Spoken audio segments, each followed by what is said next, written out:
مخته حدیث د دې متعلق دي که نه چې د ښځې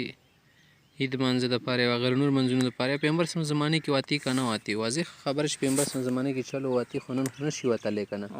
او څوک داسې فتوا ورکولی چې دلته حدیثونه راواخلي که نه بیا خلکو ته ډنډورې کوي چېرې پیغمبر صلی الله علیه وسلم نه دي منع کړي ته څوک راووتې چې اوس ښځې منع کوي هغه بېله خبره ده اوس بېله خبره ده پیغمبر صلی الله علیه وسلم زمانې کې خلک څنګه اوس څنګه دي نه ځنه شیان خو څه واجب او د فرض خبره نه ښځې ته فرض ده چې لاړه شي منځ ته او د فتنې به سلو نه جوړېږي هغه ضروري دي که نه جلب منفعت ضروري ده که دفع مضرت ضروري ده او که نه وبه قال حدثنا ابو حنيفه عن حماد عن ابراهيم عمن سمع ام عطيه رضي الله تعالى عنها تقول رخص للنساء في الخروج الى العيدين يرخص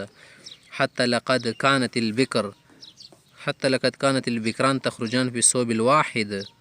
په یوه جلباب کې به واتې که نه لکه ټیکری چادر څه واچوي حتی لقد كانت الحائض تخرج فتجلس في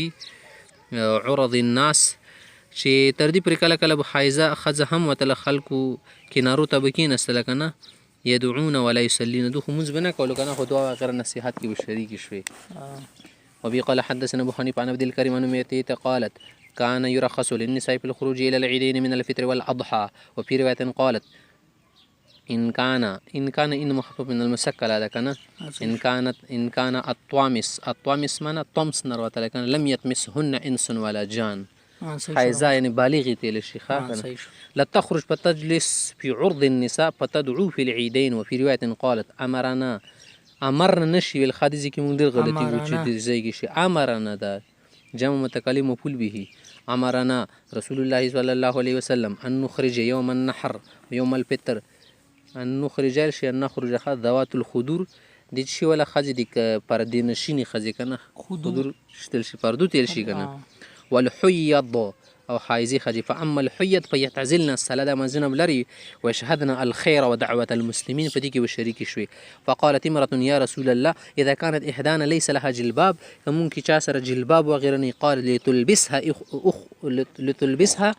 اختها من جلبابها خور سره دې شریکه شي پکې لکه درس کپړه په ځان راواچوي بیا خو نږدې نږدې سي که نه سره که نه وي برانه کې ولې یو سړی دوه چته یوې چترې ته نه لاندې کېږي که څه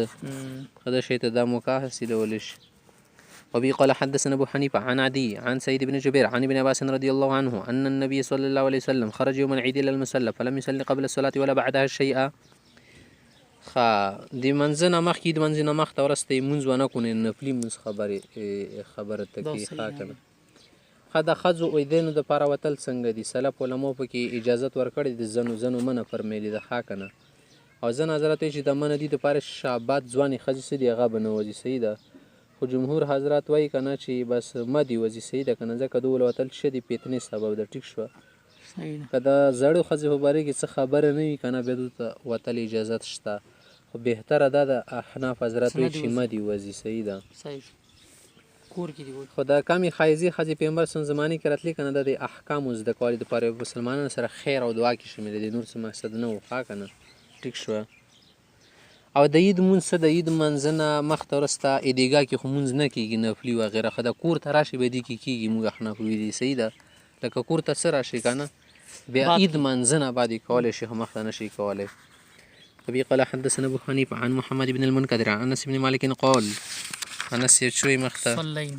صلينا مع رسول الله صلى الله عليه وسلم الظهر 4 والعصر بذي الحليفه ركعتين سيده مسبخین مسلو رکعته کړو خو مزدیګر له ذل حلیفه کې 2 رکعته وکړو سیده اصل کې مسله دي شی ولا خی تقصیر په سفر سیده کنه په سفر کې قصر کول څنګه دي سیده دلته کې به سړی قصر ګرځي کنه صحیح شو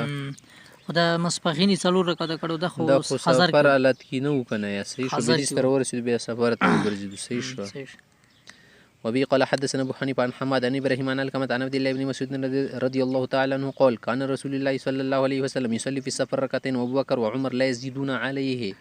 دين زاد بينه کول صحیح شو زمونږ احناف حضراتو کې د عزیمت ته د قصر کول واجب هم د رخصت نه چې بس له رخصت وي ښه شوافی وغیره حضرات څه وایي شوافی نه حنابله حضرات وایي که نه چې قصر کول افضل خبره ده که اتمام کې اعدام دله جایز ده صحیح ده شوافی